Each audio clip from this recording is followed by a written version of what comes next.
Hello friends, मैं engineer Dinesh. दोस्तों, इस समय एक ट्रेड वार चल रहा है हमारे देश का यूएस से। तो it is a trade war, it is not a war. तो पहली चीज़ तो ये है कि ट्रेड वार से डील करने के लिए हमारे जो अथॉरिटीज़ हैं, जो लीडर्स हैं, दे आर सफिशिएंट। तो इसको बढ़ा चढ़ा करके सोशल मीडिया पे पेश करना और इसको वार का रूप देना, ये ठीक नहीं है। Americans are our friends and we are friends to Americans. आज से नहीं, बहुत दिनों से चला आ रहा है, बहुत सारे उदाहरण हैं। और हमारा बहुत सारा बच्चे जो है, युवा अमेरिका में काम कर रहे हैं। और कहा यह जाता है कि 1% ऑफ अमेरिकन पॉपुलेशन, 40 लाख से ऊपर होंगे कोई। भले ही वो वहाँ के कुछ लोगों ने नागरिकता भी प्राप्त कर ली होगी, सो व्हाट, है तो भारतीय मूल के ही। देखिए, हम लोग को ऐसी मूर्खता की बात नहीं करनी चाहिए जैसे पाकिस्तान करता है। पाकिस्तान बोलता है कि हम न्यूक्लियर वार कर देंगे। अरे भाई, तुम एक इस्लामिक राष्ट्र हो और अपने इस्लाम की रक्षा चाहते हो, तो जितनी तुम्हारी पॉपुलेशन, उससे ज़्यादा इस्लामिक मान्यता के लोग भारत में रहते हैं। अगर तुमने एटम बम गिराया तो क्या वो लोग बचे रहेंगे? उसी तरह से हमें इसका भी ध्यान देना है कि हमारे कितने भारतीय वहाँ रहते हैं। हमको ऐसी कोई हेट्रेड की बात नहीं करनी चाहिए। नेताओं के बारे में भी, नेताएं अपने आप में डील कर रहे हैं। हाँ, ये जरूर है, अमेरिका में आप देखें कि वहाँ की सोशल मीडिया वो अपने प्रेसिडेंट की आलोचना कर रही है। उन्होंने एक नाम दिया है ट्रम्प साहब के लिए कि TACO, Trump always chickens out, यानी कि वो हमेशा भाग जाते हैं भीगी बिल्ली बन करके, या मुर्गा बन जाते हैं। चिकन्स आउट का मतलब डर के भाग जाना, जैसे टैरिफ की बात करना फिर पीछे हट जाना। तो हमको भी इसी तरह से स्वस्थ आलोचना करनी चाहिए, बजाय इसके कि हम ट्रेड वार में अपने को उलझाएं। हाँ, ये जरूर है, चूंकि देखिए मेरा काम थोड़ा सा उल्टा रहता है। मैं उल्टी गंगा बहाने के बारे में सोचता हूँ। ये आखिर में जो हमारा यूएस से ट्रेड बैलेंस है, in fact we have got around $94 billion of trade balance, और let us say trade deficit. सीधी भाषा में कहें तो हम इंपोर्ट ज़्यादा करते हैं, एक्सपोर्ट कम करते हैं। और जो अमेरिका से इंपोर्ट करते हैं हम एक्सपोर्ट करते हैं, उसका माइनस जो है, difference is equal to $94 billion. That's quite a good amount. और इसलिए ऐसा कुछ नहीं है कि हम एक्सपोर्ट बहुत ज़्यादा कर रहे हैं और इंपोर्ट हम बड़े फ़ायदे में हैं उनसे ट्रेड करके। अच्छा, एक्सपोर्ट आप क्या करते हो? एक्सपोर्ट हम करते हैं handmade carpets, James, jewelleries. Import क्या करते हैं? मिनरल ऑयल या machine made machines, boilers, reactors, यानी कि हैंडमेड चीज़ें हम एक्सपोर्ट कर रहे हैं और मशीन मेड चीज़ें इंपोर्ट कर रहे हैं।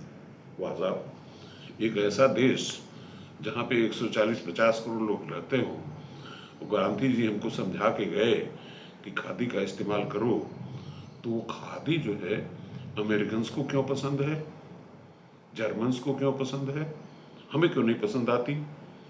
इसलिए कि अभी भी वेस्टर्न कंट्रीज के लोग डिग्निटी ऑफ लेबर की बात करते हैं, श्रम शक्ति को सम्मान करते हैं। हमारा प्रधानमंत्री जब सफाई कर्मियों के पांव धुलता है तो लोग उसका मजाक उड़ाते हैं। हमें जागना होगा कि अगर इस AI के ज़माने में, जहाँ सारी दुनिया मशीन मेड के बारे की तरफ भाग रही है, रोबोटिक्स के बारे में बात कर रही है, आर्टिफिशियल इंटेलिजेंस के बारे में बात कर रही है, तो ये जो हमारे 150 रियल इंटेलिजेंस वाले और असली काम करने वाले हैं, इसके बारे में कोई सोच ही नहीं रहा है। अरे भाई, रोबोटिक्स और AI के बारे में तो वो सोचे जिसके पास आदमी नहीं है, जिसके पास स्किल्ड वर्कर्स नहीं है। हमारे पास तो सोचिए कि वो तो आपका कारपेट खरीद रहे हैं मैनमेड, हैंडमेड, और हम जो है मशीन मेड खरीद रहे हैं। मशीन मेड कारपेट और मैनमेड कारपेट दोनों सामने रख दिया जाए तो 99.99% भारतीय जो है मशीन मेड ही खरीदें, क्योंकि एक तो वो सस्ता होगा, देखने में बड़ा चिकना चुपड़ा लगेगा, हैंडमेड वाले में थोड़ी बहुत गलतियां भी दिखेंगी, अनइवन भी थोड़ा बहुत दिख सकता है, कितना भी ग्राइंड करें उसको सफाई करें। तो एक चीज़ तो हम भारतीयों में ये कमी है कि हमारे अंदर डिग्निटी ऑफ लेबर है ही नहीं है। जरा सोचे कि $1 बिलियन का एक्सपोर्ट हम करते हैं यूएस को, आपका जो जितना भी हैंडमेड कारपेट्स और टेक्सटाइल्स है, 1 करोड़, $1 बिलियन का क्या मतलब हुआ? 8400 करोड़ आज की तारीख में। अगर भारत की जनसंख्या से उसमें भाग दे दिया जाए तो ₹60 का कारपेट हम लोग उनको बेचते हैं साल भर में।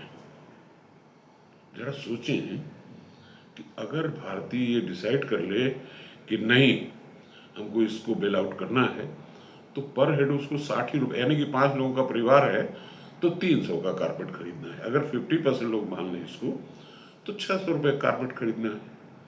इतनी सी बात है। चाइना में देखिए एक फैशन है, या कह लीजिए कि गवर्नमेंट का डायरेक्टिव है कि अगर कैबेज ज़्यादा पैदा हो गई, पत्ता गोभी, तो बाजार में जब आप सब्जी लेने जाएंगे तो आपके लिए कंपलसरी होगा कि जो सब्जी खरीद रहे हैं उसके साथ एक पत्ता गोभी भी आप खरीदें। तो मेरा कहने का मतलब ये है कि जो हमारे कारपेट वीवर्स हैं, जो हमारे हैंडमेड कारपेट बनाने में या हैंडमेड टेक्सटाइल्स में काम करने वाले लोगों के प्रति हमें ये सोचना चाहिए कि चाहे वो हथकरघा वाली चीज़ हो, चाहे खादी वाली चीज़ हो, चाहे हैंडमेड कारपेट वाली चीज़ हो, इसके बारे में हमें ये सोचना चाहिए कि we have to start loving it and buying it. अगर 1 करोड़ अमेरिकन मान लीजिए हमारा कारपेट खरीद रहे हो, तो हमारे पास तो 140 करोड़ आदमी हो हैं। अगर 10 करोड़ लोग भी ये दिमाग माइंड से डेवलप कर लें कि यार ठीक है, we must think about dignity of labour.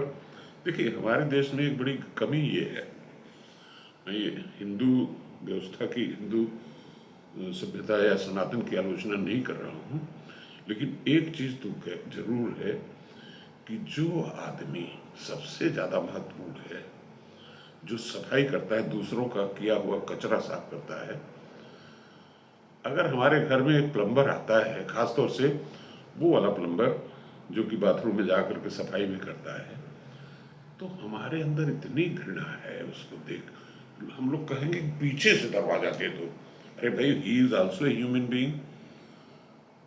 तो उसको हम, और आने वाले वक्त में प्लम्बर और जितना ये जो टॉयलेट क्लीन करने वाले एक्सपर्ट्स हैं, ये सबसे ज़्यादा पैसा पाएंगे, क्योंकि ये जब आप जितना ही घृणा करोगे आप इनसे, उतने इनकी कीमत बढ़ती जाएगी, आसानी से उपलब्ध नहीं होंगे।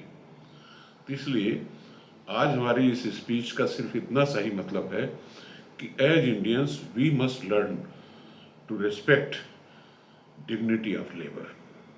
हमें इस श्रम शक्ति का सम्मान करना चाहिए जो हमारे लिए काम करती है, और उसके द्वारा बनाए जहाँ पे उसका कंट्रीब्यूशन हो, जिस क्षेत्र में, तो हैंडमेड कारपेट्स हो या हैंडमेड गारमेंट्स हो, उसके प्रति हमारा रुझान बढ़ना चाहिए।